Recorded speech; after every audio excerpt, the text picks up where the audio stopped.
Hi hello ನಮಸ್ಕಾರ ಸ್ನೇಹಿತರೆ, welcome to my job alert YouTube channel. HSTR, GPSTR, KTET, CTET ಪರೀಕ್ಷೆಗಳನ್ನು ಬರೆಯುವಂಥ ಅಭ್ಯರ್ಥಿಗಳಿಗೆ ಮಗುವಿನ ವಿಕಾಸ ಮತ್ತು ಬೋಧನಾ ಶಾಸ್ತ್ರ ಚೈಲ್ಡ್ಹುಡ್ ಡೆವಲಪ್ಮೆಂಟ್ ಆ್ಯಂಡ್ ಪೆಡಗೋಗಿ ವಿಷಯಗಳ ಕುರಿತು ಮೊದಲ ಸರಣಿಯಲ್ಲಿ 1ರಿಂದ 50 ಪ್ರಶ್ನೋತ್ತರಗಳನ್ನು ಗಮನಿಸಲಾಗಿತ್ತು. ಹಾಗೆಯೇ ಇದು ಎರಡನೇ ಸರಣಿಯಾಗಿದ್ದು ಇಲ್ಲಿ 51ರಿಂದ 100 ಪ್ರಶ್ನೋತ್ತರಗಳನ್ನು ನಾವು ಇಲ್ಲಿ ಗಮನಿಸೋಣ. ಮೊದಲನೇದಾಗಿ 51ನೇ ಪ್ರಶ್ನೆ, ನಡತೆ ಮತ್ತು ವರ್ತನೆಗಳ ಸ್ಪಷ್ಟವಾದ ವಿಜ್ಞಾನವೇ ಮನೋವಿಜ್ಞಾನ ಎಂದು ವ್ಯಾಖ್ಯಾನಿಸಿದವರು ಯಾರು? ನಡತೆ ಮತ್ತು ವರ್ತನೆಗಳ ಸ್ಪಷ್ಟವಾದ ವಿಜ್ಞಾನವೇ ಮನೋವಿಜ್ಞಾನ ಎಂದು ವ್ಯಾಖ್ಯಾನಿಸಿದವರು ಯಾರು? ಇಲ್ಲಿ ಗ್ಯಾರೆಟ್, ಮಿಲ್ಲರ್, ಸಿ ಆಪ್ಷನ್ ಸ್ನಿಸ್ಕರ್, ಹಾಗೆ ಮ್ಯಾಕ್ ಡ್ಯೂಗಲ್ 4 ಆಪ್ಷನ್ಗಳನ್ನು ಕೊಟ್ಟಿದ್ದಾರೆ. ಇಲ್ಲಿ ಸರಿಯಾದ ಉತ್ತರ ಮ್ಯಾಕ್ ಡ್ಯೂಗಲ್ ಅವರು ಇದಕ್ಕೆ ಸರಿಯಾದ ಉತ್ತರವಾಗಿದೆ. ನೆಕ್ಸ್ಟ್ 52ನೇ ಪ್ರಶ್ನೆ, ಹುಟ್ಟಿನಿಂದ ಚಟ್ಟದವರೆಗೂ ಜೀವಿಗಳಲ್ಲಾಗುವ ಭೌತಿಕ ಹಾಗೂ ಗುಣಾತ್ಮಕ ಬದಲಾವಣೆಗಳನ್ನು ಹಾಗೂ ಅವುಗಳ ಮೇಲೆ ಪ್ರಭಾವ ಬೀರುವ ಅಂಶಗಳನ್ನು ಅಧ್ಯಯನ ಮಾಡುವ ಶಾಖೆಯೇ ಯಾವುದು ಅಂತ ಕೇಳಿದ್ದಾರೆ. ಹುಟ್ಟಿನಿಂದ ಚಟ್ಟದವರೆಗೂ ಅಂದರೆ ಸಾಯುವವರೆಗೂ ಜೀವಿಗಳಲ್ಲಾಗುವ ಭೌತಿಕ ಹಾಗೂ ಗುಣಾತ್ಮಕ ಬದಲಾವಣೆಗಳನ್ನು ಹಾಗೂ ಅವುಗಳ ಮೇಲೆ ಪ್ರಭಾವ ಬೀರುವ ಅಂಶಗಳನ್ನು ಅಧ್ಯಯನ ಮಾಡುವ ಶಾಖೆಯೇ ವಿಕಾಸ ಮನೋವಿಜ್ಞಾನ, ಬೌದ್ಧಿಕ ಮನೋವಿಜ್ಞಾನ, ಜೀವಿ ಮನೋವಿಜ್ಞಾನ. ಇವು 4ಗಳಲ್ಲಿ ಇದಕ್ಕೆ ಯಾವುದಕ್ಕೆ ಸಂಬಂಧಿಸಿ ಅಂತ ಕೇಳಿದ್ದಾನೆ. ಇಲ್ಲಿ 52ನೇದಕ್ಕೆ ಸರಿಯಾದ ಉತ್ತರ ಎ ಆಪ್ಷನ್ ಕರೆಕ್ಟ್ ಆಗಿದೆ, ವಿಕಾಸ ಮನೋವಿಜ್ಞಾನ. ನೆಕ್ಸ್ಟ್ 53ನೇ ಪ್ರಶ್ನೆ, ಅಮೇರಿಕನ್ ಮನೋವಿಜ್ಞಾನದ ಪಿತಾಮಹ ಯಾರು? ಅಮೇರಿಕನ್ ಮನೋವಿಜ್ಞಾನದ ಪಿತಾಮಹ ವಾಟ್ಸನ್, ಥಾರ್ನ್ಡೈಕ್, ಇ.ಬಿ. ಟೀಚರ್, ಮೇಲಿನ ಎಲ್ಲರೂ. 53 ಸರಿಯಾದ ಉತ್ತರ ವಾಟ್ಸನ್. ನೆಕ್ಸ್ಟ್ 54ನೇದು, 1890ರಲ್ಲಿ ದಿ ಪ್ರಿನ್ಸಿಪಲ್ ಆಫ್ ಸೈಕಾಲಜಿ ಎಂಬ ಗ್ರಂಥವನ್ನು ಪ್ರಕಟಿಸಿದವರು. 1890ರಲ್ಲಿ ದಿ ಪ್ರಿನ್ಸಿಪಲ್ ಆಫ್ ಸೈಕಾಲಜಿ ಎಂಬ ಗ್ರಂಥವನ್ನು ಪ್ರಕಟಿಸಿದವರು E B. Titchener, Thorndike, J B. Watson, ಹಾಗೆ ವೆಬರ್. ಇವುಗಳಲ್ಲಿ ಸರಿಯಾದ ಉತ್ತರ 54ನೇದು ಜೆ.ಬಿ. ವ್ಯಾಟ್ಸನ್. ಈ ಥರನೂ ಕೇಳಬಹುದು, ಜೆ.ಬಿ. ವ್ಯಾಟ್ಸನ್ ರವರು ಪ್ರಿನ್ಸಿಪಲ್ ಆಫ್ ಸೈಕಾಲಜಿ ಎಂಬ ಗ್ರಂಥವನ್ನು ಯಾವಾಗ ಪ್ರಕಟಿಸಿದರು ಅಂತ. ಸರಿಯಾದ ಉತ್ತರ 1890 ಆಗಿರುತ್ತೆ. ಅಂದರೆ ಉಲ್ಟಾ ಕೇಳಿದ್ರು ಸಹ ನಾವು ಇದಕ್ಕೆ ಆನ್ಸರ್ ಮಾಡಲಿಕ್ಕೆ ರೆಡಿ ಇರಬೇಕು. ನೆಕ್ಸ್ಟ್ 55ನೇ ಪ್ರಶ್ನೆ, 1903ರಲ್ಲಿ ಎಜುಕೇಷನ್ ಸೈಕಾಲಜಿ ಎಂಬ ಗ್ರಂಥವನ್ನು ರಚಿಸಿದವರು. 1903ರಲ್ಲಿ ಎಜುಕೇಷನ್ ಸೈಕಾಲಜಿ ಎಂಬ ಗ್ರಂಥವನ್ನು ರಚಿಸಿದವರು ಥಾರ್ನ್ಡೈಕ್, ಗಾಲ್ಟನ್, ವೂಂಟ್, ಪೆಸ್ಟಾಲಜಿ. 55 ಸರಿಯಾದ ಉತ್ತರ ವೂಂಟ್. ನೆಕ್ಸ್ಟ್ 56, ವಿಭಿನ್ನತೆಯ ಮನೋವಿಜ್ಞಾನದ ಶಾಖೆಯ ಸ್ಥಾಪಕರು Thorndike, Crow, Francis Galton, John Henry Pestalozzi. 56 ಸರಿಯಾದ ಉತ್ತರ ಜಾನ್ ಹೆನ್ರಿ ಪೆಸ್ಟಾಲಜಿ. ನೆಕ್ಸ್ಟ್ 57, ಆತ್ಮ ಸಾಕ್ಷಾತ್ಕಾರ ಸಿದ್ಧಾಂತವನ್ನು ಅಭಿವೃದ್ಧಿಪಡಿಸಿದವನು ಅಬ್ರಹಾಂ ಮಾಸ್ಲೋ, ಆಮೇಲೆ B option Wundt, C E B. Titchener, D ಮೇಲಿನ ಯಾರೂ ಅಲ್ಲ. 57ಕ್ಕೆ ಸರಿಯಾದ ಉತ್ತರ ಅಬ್ರಹಾಂ ಮಾಸ್ಲೋ ಅವರು ಆತ್ಮ ಸಾಕ್ಷಾತ್ಕಾರ ಸಿದ್ಧಾಂತವನ್ನು ಅಭಿವೃದ್ಧಿಪಡಿಸಿದವರು. ನೆಕ್ಸ್ಟ್ 58, ಶೈಕ್ಷಣಿಕ ಮನೋವಿಜ್ಞಾನದ ಪಿತಾಮಹ ಯಾರು? ಶೈಕ್ಷಣಿಕ ಮನೋವಿಜ್ಞಾನದ ಪಿತಾಮಹ ವ್ಯಾಟ್ಸನ್, ವೂಂಟ್, ಪಾವ್ಲೋ, ಥಾರ್ನ್ಡೈಕ್. 58 ಇಲ್ಲಿ ಥಾರ್ನ್ಡೈಕ್ ಸರಿಯಾದ ಉತ್ತರ. ನೆಕ್ಸ್ಟ್ 59, ಸಿಗ್ಮಂಡ್ ಫ್ರಾಯ್ಡ್ನ ವರ್ತನೆಯ ಮುಖಗಳು ಅಥವಾ ಮುಖಗಳು ಯಾವುವು ಅಂತ ಕೇಳ್ತಾನೆ. ಜಾಗೃತಾವಸ್ಥೆ, ಅರೆ ಜಾಗೃತಾವಸ್ಥೆ, ಅಜಾಗೃತಾವಸ್ಥೆ, ಮೇಲಿನ ಎಲ್ಲವೂ ಹೌದು. 59 ಜಾಗೃತಾವಸ್ಥೆ, ಅರೆ ಜಾಗೃತಾವಸ್ಥೆ, ಅಜಾಗೃತಾವಸ್ಥೆ, ಮೇಲಿನ ಎಲ್ಲವೂ ಹೌದು. ಇದಕ್ಕೆ ಸರಿಯಾದ ಉತ್ತರ ಡಿ ಮೇಲಿನ ಎಲ್ಲವೂ ಹೌದು. ಈ 3ಗಳು ಸಹ ಹೌದಾಗಿರುತ್ತೆ. ನೆಕ್ಸ್ಟ್, ವ್ಯಾಟ್ಸನ್ ರವರು ಹೇಳುವಂತೆ ಮನೋವಿಜ್ಞಾನವು ಈ ಕೆಳಗಿನದರ ಅಧ್ಯಯನವಾಗಿದೆ.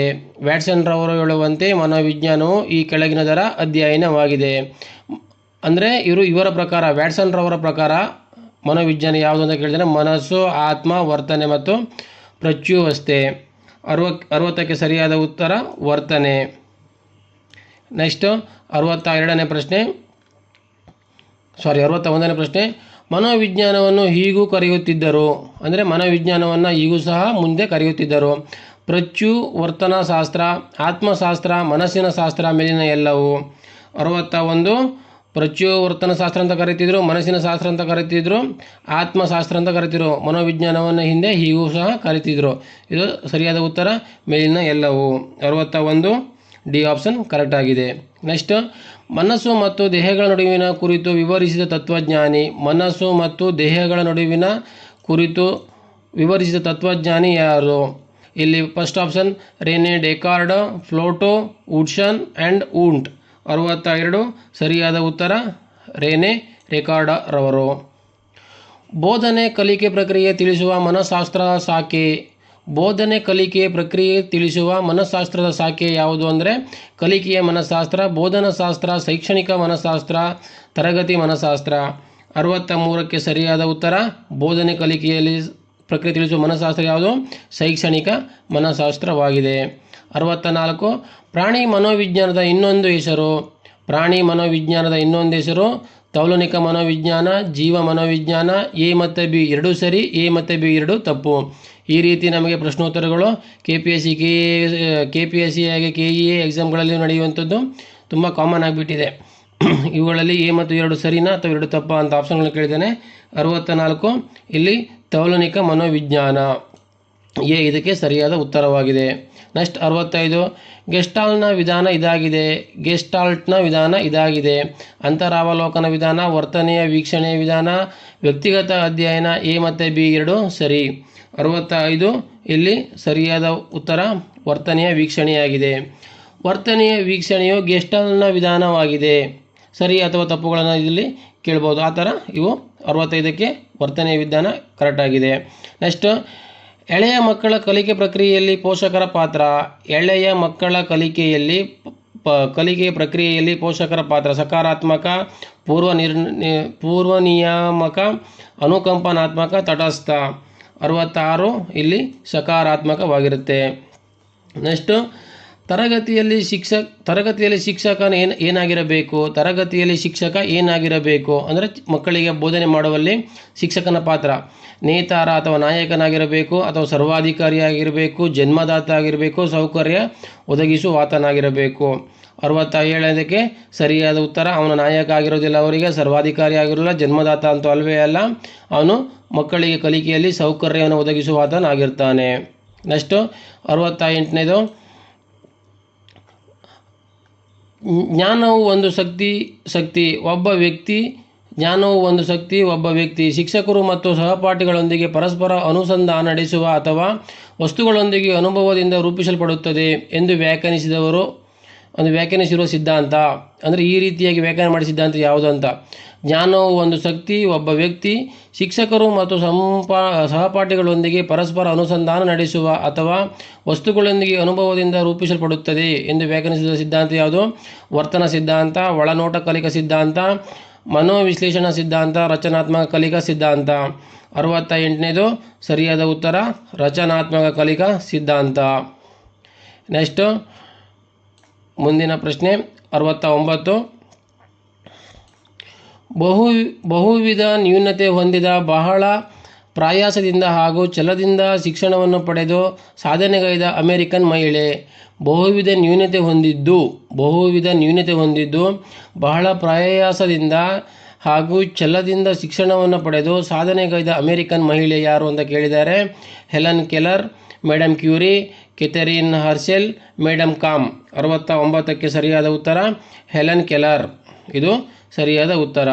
ನೆಕ್ಸ್ಟು, ನ್ಯೂನತೆಯುಳ್ಳ ಮಕ್ಕಳಿಗೆ ಸಮಾಜದಲ್ಲಿ ಸಮಾನವಾಗಿ ಭಾಗವಹಿಸಲು ಬೆಂಬಲದ ಅಗತ್ಯವಿರುತ್ತದೆ. ಈ ಹೇಳಿಕೆಯನ್ನು ಸಮರ್ಥಿಸುವ ಅಂಶ.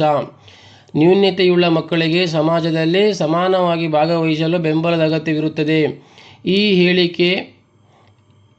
ಹೇಳಿಕೆಯನ್ನು ಸಮರ್ಥಿಸುವ ಅಂಶ ಯಾವುದು ಅಂದರೆ ಅವು ಇದಕ್ಕೆ ಪೂರಕವಾಗಿರೋದು ಹಕ್ಕು, ರಿಯಾಯಿತಿ, ಅನುಕಂಪ, ಕರ್ತವ್ಯ. 70ಕ್ಕೆ ಸರಿಯಾದ ಉತ್ತರ ಅದು ಹಕ್ಕು. ನೆಕ್ಸ್ಟ್ 71, NCF 2005ರ ಹೆಚ್ಚು ಒತ್ತು ನೀಡುವುದು ಈ ನೆಲೆಗಟ್ಟಿನ ಬದಲಾವಣೆಯ ಬಗ್ಗೆ. NCF 2005 ಹೆಚ್ಚು ಒತ್ತು ನೀಡುವುದು ಈ ನೆಲೆಗಟ್ಟಿನ ಬದಲಾವಣೆಯ ಬಗ್ಗೆ. ಜ್ಞಾನಾತ್ಮಕವಾದದಿಂದ ವರ್ತನವಾದದತ್ತ, ವರ್ತನವಾದದಿಂದ ಜ್ಞಾನಾತ್ಮಕವಾದದತ್ತ, ವರ್ತನವಾದದಿಂದ ರಚನಾವಾದದತ್ತ, ರಚನಾವಾದದಿಂದ ಜ್ಞಾನಾತ್ಮಕವಾದದತ್ತ. 71ಕ್ಕೆ ಸರಿಯಾದ ಉತ್ತರ ಸಿ ಸರಿಯಾದ ಉತ್ತರವಾಗಿದೆ. 71ಕ್ಕೆ ಸಿ ಸರಿಯಾದ ಉತ್ತರವಾಗಿದೆ. ವರ್ತನವಾದದಿಂದ ರಚನಾವಾದದತ್ತ. ನೆಕ್ಸ್ಟ್ 72 RTE ಅನ್ವಯ ಪ್ರತಿ ಶಿಕ್ಷಕರು ವಾರಕ್ಕೆ ಕನಿಷ್ಠ ಡ್ಯಾಶ್ ಗಂಟೆಗಳ ಕೆಲಸ ಪೂರೈಸಬೇಕೆಂದು ನಿಗದಿಪಡಿಸಿದೆ. ಅಂದರೆ RTE ಶಿಕ್ಷಣ ಇಲಾಖೆ ರೈಟ್ ಟು ಎಜುಕೇಷನ್ ಆ್ಯಕ್ಟ್ ಇದೆಯಲ್ಲ, ಅನ್ವಯ ಪ್ರತಿ ಶಿಕ್ಷಕರು ವಾರಕ್ಕೆ ಕನಿಷ್ಠ ಎಷ್ಟು ಗಂಟೆಗಳ ಕಾಲ ಕೆಲಸ ಪೂರೈಸಬೇಕೆಂದು ನಿಗದಿಪಡಿಸಿದೆ ಅಂತ ಕೇಳಿದ್ದಾನೆ.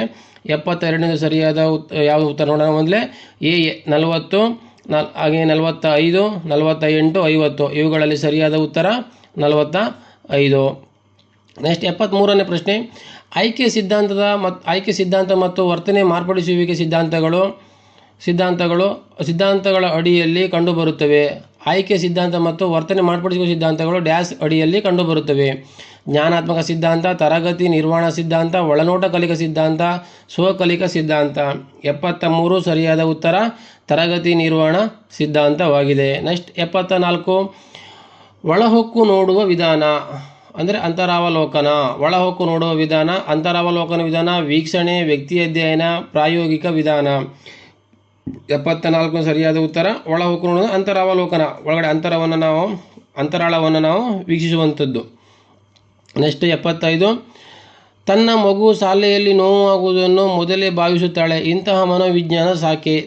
ತನ್ನ ಮಗುವು ಶಾಲೆಯಲ್ಲಿ ನೋವಾಗುವುದನ್ನು ಮೊದಲೇ ಭಾವಿಸುತ್ತಾಳೆ. ಇಂತಹ ಮನೋವಿಜ್ಞಾನ ಶಾಖೆ ಅತೀಂದ್ರಿಯ ಮನೋವಿಜ್ಞಾನ, ಜ್ಯೋತಿಷ್ಯ ಮನೋವಿಜ್ಞಾನ, ವಿವೇಚನ ಮನೋವಿಜ್ಞಾನ, ವಾತ್ಸಲ್ಯ ಮನೋವಿಜ್ಞಾನ. 75ಕ್ಕೆ ಸರಿಯಾದ ಉತ್ತರ ಅತೀಂದ್ರಿಯ ಮನೋವಿಜ್ಞಾನ. ನೆಕ್ಸ್ಟ್ 76ನೇ ಪ್ರಶ್ನೆ. ಮಗುವಿನ ವರ್ತನೆ ತಿದ್ದಲು ಶಿಕ್ಷಕರು ಈ ಕೆಳಗಿನ ಯಾವ ಕಾರ್ಯಕ್ರಮವನ್ನು ಅಳವಡಿಸಿಕೊಳ್ಳುವುದು ಸೂಕ್ತ? ಮಗುವಿನ ವರ್ತನೆ ತಿದ್ದಲು ಶಿಕ್ಷಕರು ಈ ಕೆಳಗಿನ ಯಾವ ಕಾರ್ಯಕ್ರಮವನ್ನು ಅಳವಡಿಸಿಕೊಳ್ಳುವುದು ಸೂಕ್ತ? ಶಿಕ್ಷೆ ನೀಡುವುದು, ದ್ವೇಷಿಸುವುದು, ಮನವರಿಕೆ ಮಾಡುವುದು, ಹಾಗೆ ಬಹಿಷ್ಕಾರ ಹಾಕುವುದು. 76 ಸರಿಯಾದ ಉತ್ತರ ಮನವರಿಕೆ ಮಾಡುವುದು. ನೆಕ್ಸ್ಟ್ 77 ಈ ಕೆಳಗಿನ ಯಾವುದು ಸರಿಯಾದ ಹೊಂದಾಣಿಕೆಯಾಗಿಲ್ಲ? ಈ ಕೆಳಗಿನ ಯಾವುದು ಸರಿಯಾದ ಹೊಂದಾಣಿಕೆಯಾಗಿಲ್ಲ? ರಚನಾಪಂಥ VL ಹೆಲ್ಮುಟ್, ವರ್ತನಪಂಥ ವಾಟ್ಸನ್, ಜ್ಞಾನಾತ್ಮಕವಾದ ನೆಸ್ಸರ್, ಸಂಬಂಧವಾದ BF ಸ್ಕಿನ್ನರ್. ಇವುಗಳಲ್ಲಿ ಅಂದರೆ ಯಾರ ಪಂಥವಿದು ಯಾರಿಗೆ ಹೊಂದಾಣಿಕೆಯಾಗಿಲ್ಲ ಅಂತ ಹೇಳಿ. ಇಲ್ಲಿ 77 ಸಂಬಂಧವಾದ ಇದು ಸರಿಯಾದ ಹೊಂದಾಣಿಕೆ ಅಲ್ಲ, BS ಸ್ಕಿನ್ನರ್. ಹಾಗೆ ರಚನಾ ಪಂಥವನ್ನು VL ಮೌಂಟ್ ಅವರು ಮಾಡಿದ್ದಾರೆ. ವರ್ತನ ಪಂಥ ವಾಟ್ಸನ್ ಅವರಿಗೆ ಸಂಬಂಧಪಟ್ಟದ್ದು, ಜ್ಞಾನಾತ್ಮಕವಾದ ನೆಸ್ಸರ್ ಅವರಿಗೆ ಸಂಬಂಧಪಟ್ಟದ್ದು. ಇದು ಸಂಬಂಧವಾದ ಮಾತ್ರ BS ಸ್ಕಿನ್ನರ್ ಅವರಿಗೆ ಸಂಬಂಧಪಟ್ಟಿದ್ದು ಅಲ್ಲ. ಆಯಿತಾ. ನೆಕ್ಸ್ಟ್ ಮಗುವಿನ ಸರ್ವತೋಮುಖ ಬೆಳವಣಿಗೆಗಾಗಿ ಶಾಲೆಯಲ್ಲಿ ನಾವೇನು ಮಾಡಬೇಕಂದ್ರೆ ಯೋಗ್ಯ ವಾತಾವರಣ ನಿರ್ಮಿಸಬೇಕು, ಪಠ್ಯೇತರ ಚಟುವಟಿಕೆಗಳನ್ನು ನೀಡುವುದು, ಶೈಕ್ಷಣಿಕ ಮಾರ್ಗದರ್ಶನಗಳನ್ನು ನೀಡಬೇಕು. ಮೇಲಿನ ಎಲ್ಲವೂ. 78ಕ್ಕೆ ಸರಿಯಾದ ಉತ್ತರ ನಾವು ಇವೆಲ್ಲಗಳನ್ನು ಮಾಡಬೇಕಾಗುತ್ತೆ. ಯೋಗ್ಯವಾದ ವಾತಾವರಣ ನಿರ್ಮಿಸಬೇಕು, ಪಠ್ಯೇತರ ಚಟುವಟಿಕೆಗಳನ್ನು ಸಹ ನೀಡಬೇಕಾಗುತ್ತೆ, ಶೈಕ್ಷಣಿಕ ಮಾರ್ಗದರ್ಶನಗಳನ್ನು ಸಹ ನೀಡಬೇಕು. ಇದಕ್ಕೆ ಸರಿಯಾದ ಉತ್ತರ ಮೇಲಿನ ಎಲ್ಲವೂ. ನೆಕ್ಸ್ಟ್ ಪ್ರಾಥಮಿಕ ಶಾಲಾ ಮಟ್ಟದಲ್ಲಿ ತರಗತಿಯ ಬೋಧನೆಗೆ ನೆರವಾದ ನಿಹಿತಾರ್ಥಗಳಿರದ ಮನೋವಿಜ್ಞಾನದ ಶಾಖೆಯನ್ನು ಗುರುತಿಸಿ. ಪ್ರಾಥಮಿಕ ಶಾಲಾ ಮಟ್ಟದಲ್ಲಿ ತರಗತಿಯ ಬೋಧನೆಗೆ ನೆರವಾದ ನಿಹಿತಾರ್ಥಗಳಿರದ ಮನೋವಿಜ್ಞಾನದ ಶಾಖೆಯನ್ನು ಗುರುತಿಸಿ ಅಂತ ಕೇಳಿದ್ದಾನೆ. ಮಿಲಿಟರಿ ಮನೋವಿಜ್ಞಾನ, ವಿಕಾಸ ಮನೋವಿಜ್ಞಾನ, ಅಸಾಮಾನ್ಯ ಮನೋವಿಜ್ಞಾನ, ಸಾಮಾಜಿಕ ಮನೋವಿಜ್ಞಾನ. 79ಕ್ಕೆ ಸರಿಯಾದ ಉತ್ತರ ಮಿಲಿಟರಿ ಮನೋವಿಜ್ಞಾನ. ನೆಕ್ಸ್ಟ್ 80 ಅಶಿಸ್ತಿನ ಮಕ್ಕಳನ್ನು ಸಮಸ್ಯಾತ್ಮಕ ಮಕ್ಕಳನ್ನು ಅಧ್ಯಯನ ಮಾಡಲು ಸಹಕಾರಿಯಾದ ವಿಧಾನ. ಅಶಿಸ್ತಿನ ಸಮಸ್ಯಾತ್ಮಕ ಮಕ್ಕಳನ್ನು ಅಧ್ಯಯನ ಮಾಡಲು ಸಹಕಾರಿಯಾದ ವಿಧಾನ. ವೀಕ್ಷಣೆ AB ವ್ಯಾಟ್ಸನ್ ರವರ ಪ್ರಕಾರ, ಅಂತರಾವಲೋಕನ ಟೀಚ್ನರ್ ರವರ ಪ್ರಕಾರ, ವ್ಯಕ್ತಿಯ ಅಧ್ಯಯನ DFD ಬುಕ್ಸ್, ಹಾಗೆ ಮನೋವಿಶ್ಲೇಷಣಾ ವಿಧಾನ ವಿಲಿಯಂ ಜೇಮ್ಸ್. ಇದು ಯಾವ ವಿಧಾನ ಯಾರ ಪ್ರಕಾರ ಇದು ಹೊಂದಾಣಿಕೆಯಾಗಿದೆ ಅಂತ ಕೇಳಿದ್ದಾನೆ. ಇಲ್ಲಿ ಮನೋವಿಶ್ಲೇಷಣಾ ವಿಧಾನ ವಿಲಿಯಂ ಜೇಮ್ಸ್ ರವರ ಪ್ರಕಾರ ಈ ವಿಧಾನ ಅಂಥವರಿಗೆ ಅಶಿಸ್ತಿನ ಮಕ್ಕಳು ಮತ್ತು ಸಮಸ್ಯಾತ್ಮಕ ಮಕ್ಕಳನ್ನು ಅಧ್ಯಯನ ಮಾಡಲು ಸಹಕಾರಿಯಾದ ವಿಧಾನ ಇದಾಗಿರುತ್ತೆ. D option correct. ನೆಕ್ಸ್ಟ್ 81 ವೀಕ್ಷಣೆಯ ಪ್ರಮುಖವಾದ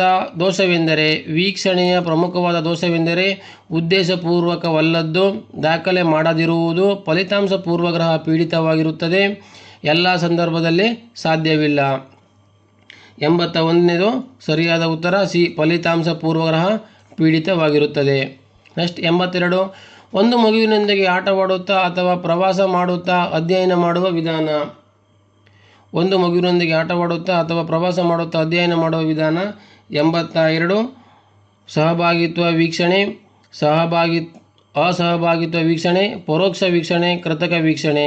ಇಲ್ಲಿ 82 ಸರಿಯಾದ ಉತ್ತರ ಸಹಭಾಗಿತ್ವ ವೀಕ್ಷಣೆಯಾಗಿದೆ. ನೆಕ್ಸ್ಟ್, ವೀಕ್ಷಣೆಯ ಮತ್ತೊಂದು ಹೆಸರು ಅವಲೋಕನ, ಅಂತರಾವಲೋಕನ, ನೋಡುವುದು, ಗಮನಿಸುವುದು. ವೀಕ್ಷಣೆಯ ಮತ್ತೊಂದು ಹೆಸರು ಅವಲೋಕನವಾಗಿದೆ. ನೆಕ್ಸ್ಟ್ 54ನೇ ಪ್ರಶ್ನೆ, ಒಳಹೊಕ್ಕು ನೋಡುವ ವಿಧಾನ. ಅಂತರಾವಲೋಕನ, ವೀಕ್ಷಣೆ, ವ್ಯಕ್ತಿ ಅಧ್ಯಯನ, ಪ್ರಾಯೋಗಿಕ ವಿಧಾನ. ಇದಾಗಲೇ ಒಂದು ಸತಿ ಹೇಳಿದ್ದಾರೆ. 84ನೇದು ಈ ಅಂತರಾವಲೋಕನ ವಿಧಾನ. ಪ್ರಶ್ನೆ ರಿಪೀಟ್ ಆಗಿದೆ. ನೆಕ್ಸ್ಟ್, ವ್ಯಕ್ತಿಯ ಅಧ್ಯಯನವನ್ನು ಕೈಗೊಂಡ ಶಿಕ್ಷಕರು ಈ ಕೆಳಕಂಡ ಯಾವ ಮೂಲಗಳಿಂದ ಮಾಹಿತಿ ಸಂಗ್ರಹಿಸುತ್ತಾರೆ? ವ್ಯಕ್ತಿ ಅಧ್ಯಯನವನ್ನು ಕೈಗೊಂಡ ಶಿಕ್ಷಕರು ಈ ಕೆಳಕಂಡ ಯಾವ ಮೂಲಗಳಿಂದ ಮಾಹಿತಿಯನ್ನು ಸಂಗ್ರಹಿಸುತ್ತಾರೆ? ಪೋಷಕರಿಂದ, ನೆರೆಹೊರೆಯವರಿಂದ, ತರಗತಿಯ ಶಿಕ್ಷಕರಿಂದ, ಮೇಲಿನ ಎಲ್ಲ ಮೂಲಗಳಿಂದ. 85 ಸರಿಯಾದ ಉತ್ತರ. ಮೇಲಿನ ಎಲ್ಲ ಮೂಲಗಳಿಂದ ಇವರು ಮಾಹಿತಿಯನ್ನು ಸಂಗ್ರಹಿಸುತ್ತಾರೆ. ನೆಕ್ಸ್ಟ್, ಒಂದು ಪ್ರಯೋಗ ಸನ್ನಿವೇಶದಲ್ಲಿ ಪ್ರಾಯೋಗಿಕ ಗುಂಪನ್ನು ಯಾವ ಚರಾಂಶಕ್ಕೆ ಉದ್ದೇಶಪೂರ್ವಕವಾಗಿ ಒಡ್ಡುತ್ತಾರೆ? ಸ್ವತಂತ್ರ ಚರಾಂಶ, ಪರತಂತ್ರ ಚರಾಂಶ, ಅಸಮಗತ ಚರಾಂಶ, ಮೇಲಿನ ಎಲ್ಲವೂ. 86 ಸರಿಯಾದ ಉತ್ತರ ಸ್ವತಂತ್ರ ಚರಾಂಶ. ನಿಗೂಢ ಸತ್ಯ ಹೊರಹಾಕದ ಸತ್ಯಗಳನ್ನು ಅರೆ ಪ್ರಜ್ಞೆಗೆ ಕೊಂಡೊಯ್ದು ಅಧ್ಯಯನ ಮಾಡುವ ವಿಧಾನ. ನಿಗೂಢ ಸತ್ಯ ಹೊರಹಾಕದ ಸತ್ಯಗಳನ್ನು ಅರೆ ಪ್ರಜ್ಞೆಗೆ ಕೊಂಡೊಯ್ದು ಅಧ್ಯಯನ ಮಾಡುವ ವಿಧಾನ. 87ನೇದು ವ್ಯಕ್ತಿಯ ಅಧ್ಯಯನ, ವೀಕ್ಷಣೆ, ಅಂತರವಲೋಕನ, ಮನೋವೀಕ್ಷಣ. ಇವುಗಳಲ್ಲಿ ಸರಿಯಾದ ಉತ್ತರ ಮನೋವೀಕ್ಷಣ ವಿಧಾನ. ನೆಕ್ಸ್ಟ್ 88 8ನೇ ತರಗತಿಯ ಮಕ್ಕಳ ವಿಜ್ಞಾನ ಕಲಿಕೆಗೆ ಕ್ರೀಡಾ ವಿಧಾನವು ಹೆಚ್ಚು ಪರಿಣಾಮಕಾರಿಯಾಗಿದೆ. ಈ ಹೇಳಿಕೆಗೆ ಸಂಬಂಧಿಸಿದಂತೆ ಈ ಕೆಳಗಿನ ಯಾವುದು ಸರಿಯಾದ ಹೇಳಿಕೆಯಾಗಿದೆ? ಅಂದರೆ ಪ್ರಾಯೋಗಿಕ ವಿಧಾನ. ಆಯಿತಾ? ಕ್ರೀಡಾ ವಿಧಾನವು ಸ್ವತಂತ್ರ ಚರಾಂಶವಾಗಿದೆ. ವಿಜ್ಞಾನ ಕಲಿಕೆಗೆ ಪರತಂತ್ರ ಚರಾಂಶವಾಗಿದೆ. ಮಕ್ಕಳ ಬುದ್ಧಿಶಕ್ತಿ, ವಯಸ್ಸು, ಲಿಂಗ, ಪೂರ್ವಜ್ಞಾನಗಳ ಅಸಂಗತ ಚರಾಂಶಗಳು, ಮೇಲಿನ ಎಲ್ಲವೂ. 88 ಇವುಗಳು ಎಲ್ಲವೂ ಸರಿಯಾದ ಉತ್ತರವಾಗಿದೆ. ಮೇಲಿನ ಎಲ್ಲವೂ, ಡಿ ಆಪ್ಷನ್ ಕರೆಕ್ಟ್. ನೆಕ್ಸ್ಟ್ 89 ಮಕ್ಕಳ ಸಮೂಹ ಒಂದರ ಅಭಿರುಚಿ ಅಥವಾ ಆಸಕ್ತಿ. ಮಕ್ಕಳ ಒಂದರ ಅಭಿರುಚಿ ಆಸಕ್ತಿಗಳ ವಿನ್ಯಾಸವನ್ನು ಅಧ್ಯಯನ ಮಾಡಲು ಸೂಕ್ತವಾದ ವಿಧಾನ. ಪ್ರಯೋಗ ವಿಧಾನ, ಸರ್ವೇಕ್ಷಣ ವಿಧಾನ, ವ್ಯಕ್ತಿ ಅಧ್ಯಯನ, ಅವಲೋಕನ ವಿಧಾನ. 89 ಸರಿಯಾದ ಉತ್ತರ ಅವಲೋಕನ ವಿಧಾನ. ನೆಕ್ಸ್ಟ್, ಮನೋವಿಜ್ಞಾನದಲ್ಲಿ ವ್ಯಕ್ತಿಯನ್ನು ಅರಿಯಲು ಈ ಕೆಳಗಿನ ಯಾವ ಅಂಶವನ್ನು ಸೂಕ್ಷ್ಮವಾಗಿ ಅವಲೋಕಿಸಬೇಕು? ಮನೋವಿಜ್ಞಾನದಲ್ಲಿ ವ್ಯಕ್ತಿಯನ್ನು ಅರಿಯಲು ಈ ಕೆಳಗಿನ ಯಾವ ಅಂಶವನ್ನು ಸೂಕ್ಷ್ಮವಾಗಿ ಅವಲೋಕಿಸಬೇಕು? 1 ಅನುವಂಶೀಯತೆ, ಪರಿಸರ, ವ್ಯಕ್ತಿಯ ವರ್ತನೆ, ನೆರೆಹೊರೆಯವರು. 90 ಸರಿಯಾದ ಉತ್ತರ ಸಿ, ವ್ಯಕ್ತಿಯ ವರ್ತನೆಯಾಗಿದೆ. ಮಗುವಿನ ವರ್ತನೆ ತಿದ್ದಲು ಶಿಕ್ಷಕರು ಈ ಕೆಳಗಿನ ಯಾವ ಕಾರ್ಯಕ್ರಮ ಅಳವಡಿಸಿಕೊಳ್ಳುವುದು ಸೂಕ್ತ? ಮಗುವಿನ ವರ್ತನೆ ತಿದ್ದಲು ಶಿಕ್ಷಕರು ಈ ಕೆಳಗಿನ ಯಾವ ಕಾರ್ಯಕ್ರಮ ತಿಳಿದುಕೊಳ್ಳುವುದು ಸೂಕ್ತ? ಶಿಕ್ಷೆ ನೀಡುವುದು, ದ್ವೇಷಿಸುವುದು, ಮನವರಿಕೆ ಮಾಡುವುದು, ಬಹಿಷ್ಕಾರ ಹಾಕುವುದು. 91 ಸರಿಯಾದ ಉತ್ತರ 91 ಮನವರಿಕೆ ಮಾಡುವುದು. ಇದು ಸಹ ರಿಪೀಟ್ ಆಗಿದೆ, ಆಗಲೇ ಒಂದು ಸಲ ಹೇಳಿದ್ದೀನಿ ಕ್ವಶನ್ನ.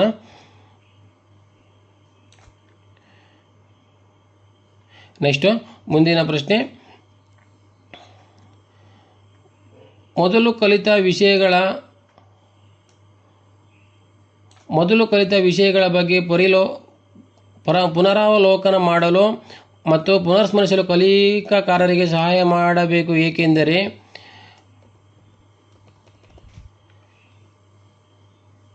ಮೊದಲು ಕಲಿತ ವಿಷಯಗಳ ಬಗ್ಗೆ ಪುನರಾವಲೋಕನ ಮಾಡಲು ಪುನರ್ಸ್ಮರಿಸಲು ಕಲಿಕೆಕಾರರಿಗೆ ಸಹಾಯ ಮಾಡಬೇಕೆಂದರೆ ಇದು ಕಲಿಕಾಕಾರರ ಸ್ಮೃತಿಯನ್ನು ಹೆಚ್ಚಿಸಲು ಕಲಿಕೆಯನ್ನು ವೃದ್ಧಿಸುತ್ತದೆ. ಹೊಸ ಮಾಹಿತಿಯನ್ನು ಹಳೆಯ ಜ್ಞಾನದೊಂದಿಗೆ ಸಂಬಂಧೀಕರಿಸುವುದು ಕಲಿಕೆಯನ್ನು ಹೆಚ್ಚಿಸುವುದು. ಇದು ತರಗತಿಯ ಬೋಧನೆಗೆ ಸೂಕ್ತ ಆರಂಭ ಒದಗಿಸುತ್ತದೆ. ಇದು ಹಳೆಯ ಪಾಠಗಳನ್ನು ಉಚ್ಚಾರಣೆ ಮಾಡಲು ಪರಿಣಾಮಕಾರಿ ವಿಧಾನವಾಗಿದೆ. ಅಂದರೆ ಪುನರ್ಸ್ಮರಿಸುವುದು ಕಲಿಕಾಕಾರರಿಗೆ ಏಕೆ ಸಹಕಾರಿಯಾಗಿದೆ ಅಂತ ಕೇಳಿದ್ದಾನೆ. ಇಲ್ಲಿ ಸರಿಯಾದ ಉತ್ತರ ಇದು ಸಿ, ಇದು ತರಗತಿಯ ಬೋಧನೆಗೆ ಸೂಕ್ತ ಆರಂಭ ಒದಗಿಸುತ್ತದೆ. ಅಂದರೆ ಹಿಂದಿಯ ಏನು ವಿಷಯಗಳನ್ನು ಓದಿದ್ದರೋ ಹಾಗೆ ಅದಕ್ಕೆ ಸಂಬಂಧವಾಗಿ ಪೂರಕವಾಗಿ ಇವತ್ತಿನ ಪಾಠವನ್ನು ಮುಂದುವರಿಸುತ್ತಿದ್ದೇವೆ ಅನ್ನೋ ಅರ್ಥದಲ್ಲಿ ಹಿಂದಿನ ಕಲಿಕೆಯನ್ನು ಅವರಿಗೆ ಪುನಃಸ್ಮರಣೆ ಮಾಡಬೇಕಾಗುತ್ತೆ. 93 ಶಿಕ್ಷಣದ ಅತಿ ಪ್ರಮುಖ ಉದ್ದೇಶವು ಮಗುವಿನ ಸರ್ವಾಂಗೀಣ ವಿಕಾಸ, ಜೀವನೋಪಾಯಕ್ಕೆ ಬೇಕಾಗುವಷ್ಟು ಗಳಿಸುವುದು, ಮಗುವಿನ ಬೌದ್ಧಿಕ ವಿಕಾಸ, ಹಾಗೆ ಓದುವುದು ಹಾಗೂ ಬರೆಯುವುದನ್ನು ಕಲಿಯುವುದು. 93 ಸರಿಯಾದ ಉತ್ತರ. ಮಗುವಿನ ಸರ್ವಾಂಗೀಣ ವಿಕಾಸಕ್ಕೆ ಶಿಕ್ಷಣದ ಪ್ರಮುಖ ಉದ್ದೇಶವಾಗಿರುತ್ತದೆ. ಪ್ರಸ್ತುತ ಮನೋವಿಜ್ಞಾನ ಎಂಬುದರ ಅರ್ಥ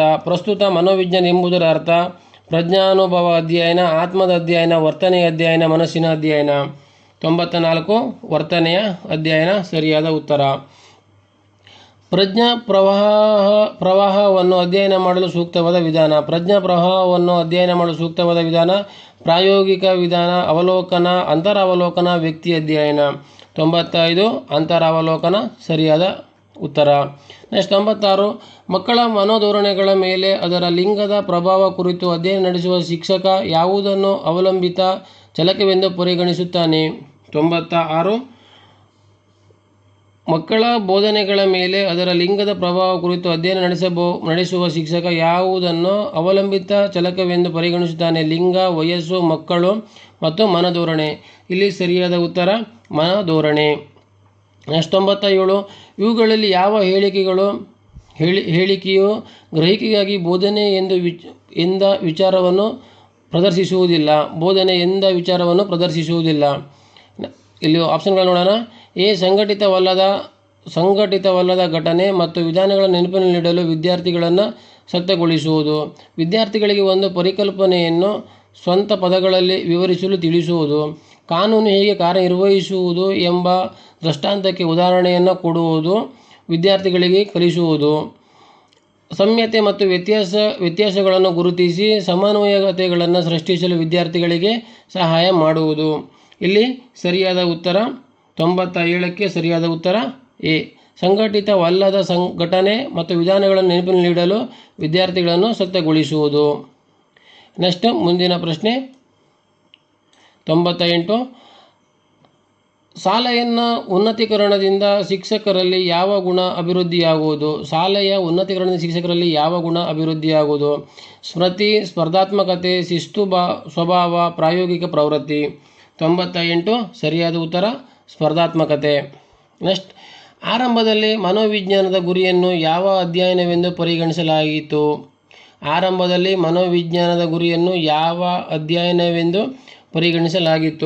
99 ಆತ್ಮವಿಚಾರ, ಮನಸ್ಸು, ವರ್ತನೆ, ಪ್ರಜ್ಞೆ. ಇಲ್ಲಿ ಸರಿಯಾದ ಉತ್ತರ ಆತ್ಮವಿಚಾರವಾಗಿದೆ. ನೆಕ್ಸ್ಟ್ 100ನೇದು ಜೆ.ಬಿ. ವ್ಯಾಟ್ಸನ್ ಒಬ್ಬ ಪ್ರಸಿದ್ಧ ಡ್ಯಾಶ್ ಮನೋವಿಜ್ಞಾನಿ. ಮಾನವತಾವಾದ ಮನೋವಿಜ್ಞಾನಿ, ವರ್ತನವಾದಿ ಮನೋವಿಜ್ಞಾನಿ, ಮನೋವಿಶ್ಲೇಷಣಾವಾದಿ ಮನೋವಿಜ್ಞಾನಿ, ಸಂಜ್ಞಾತ್ಮಕ ಮನೋವಿಜ್ಞಾನಿ. ಇಲ್ಲಿ ಸರಿಯಾದ ಉತ್ತರ ವರ್ತನವಾದಿ ಮನೋವಿಜ್ಞಾನಿ. ಇವಿಷ್ಟು ಚೈಲ್ಡ್ಹುಡ್ ಡೆವಲಪ್ಮೆಂಟ್ ಹಾಗೆ ಪೆಡಗೋಗಿ ಸಬ್ಜೆಕ್ಟ್ನ 2ನೇ ಸರಣಿಯ 100 ಪ್ರಶ್ನೋತ್ತರಗಳು. ಹಾಗೆ ಇನ್ನುಳಿದ ಕೆಲವು ಪ್ರಶ್ನೋತ್ತರಗಳನ್ನು ಮುಂದಿನ ಸರಣಿಯಲ್ಲಿ ತಾವು ವೀಕ್ಷಿಸಬಹುದಾಗಿರುತ್ತೆ. ಈ ವಿಡಿಯೋ ತಮಗೆ ಇಷ್ಟವಾದಲ್ಲಿ ಹಾಗೆ ಅವಶ್ಯಕತೆವಾಗಿದ್ದಲ್ಲಿ ಈ ಚಾನೆಲ್ ಸಬ್ಸ್ಕ್ರೈಬ್ ಮಾಡಿಕೊಳ್ಳಿ ಎಂದು ಹೇಳುತ್ತಾ ಇಲ್ಲಿಗೆ ಮುಗಿಸುತ್ತಿದ್ದೇನೆ. Hello guys, thank you for watching video. Please subscribe this channel. ಹಾಗೆ ನಿಮ್ಮ ಸಜೆಷನನ್ನು ಕಮೆಂಟ್ ಮಾಡುವ ಮೂಲಕ ತಿಳಿಸಿ. ವಿಡಿಯೋಗೊಂದು ಲೈಕ್ ಕೊಡಿ, ಹಾಗೆ ಇತರರಿಗೆ ವಿಡಿಯೋವನ್ನು ಶೇರ್ ಮಾಡಿ ಎಂದು ಹೇಳುತ್ತಾ ನಿಮಗೋಸ್ಕರ new video upload soon. Waiting for next video.